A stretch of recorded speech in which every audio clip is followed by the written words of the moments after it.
এই মুহূর্তের বড় খবর, জেলবন্দি বেগম খালেদা জিয়াকে মুক্তির নির্দেশ দেওয়া হয়েছে। বেগম খালেদা জিয়াকে মুক্তির নির্দেশ দিয়েছেন বাংলাদেশের প্রেসিডেন্ট। বিএনপি নেত্রী বেগম খালেদা জিয়া, তাকে মুক্তির নির্দেশ দিয়েছেন, জেল থেকে মুক্তির নির্দেশ দিয়েছেন বাংলাদেশের প্রেসিডেন্ট। দুর্নীতি সহ একাধিক অভিযোগে গ্রেফতার হয়েছিলেন খালেদা জিয়া। সে খালেদা জিয়াকে মুক্তির নির্দেশ দেওয়া হয়েছে বাংলাদেশের প্রেসিডেন্টের তরফে।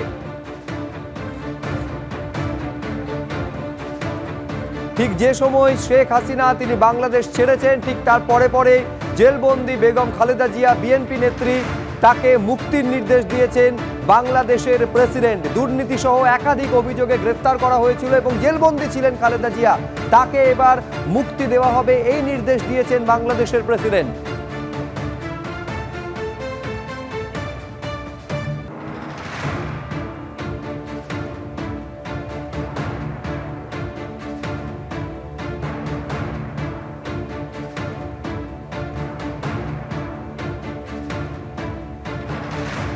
এরই পাশাপাশি আরও একটি খবর পাওয়া যাচ্ছে, আগামীকাল থেকে বাংলাদেশের সমস্ত সরকারি স্কুল, কলেজ, শিক্ষা প্রতিষ্ঠান সব খুলে যাচ্ছে।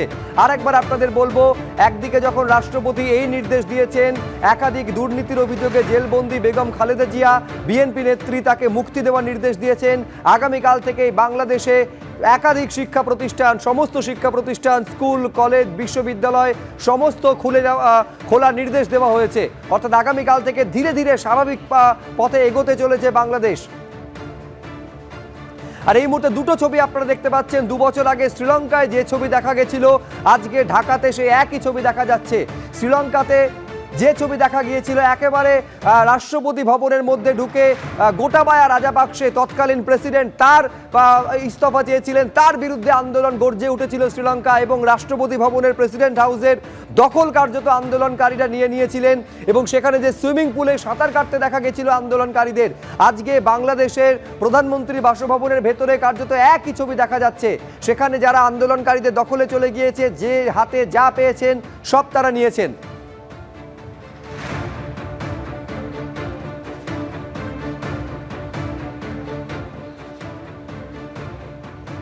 একদিকে যেরকম খবর পাওয়া যাচ্ছে, আগামীকাল থেকেই বাংলাদেশের সমস্ত সরকারি স্কুল, কলেজ সবকিছু খুলে দেওয়া হবে। ইতিমধ্যেই এই অশান্ত বাংলাদেশের পরিস্থিতির মধ্যেই ভারতে এসে পৌঁছেছেন শেখ হাসিনা।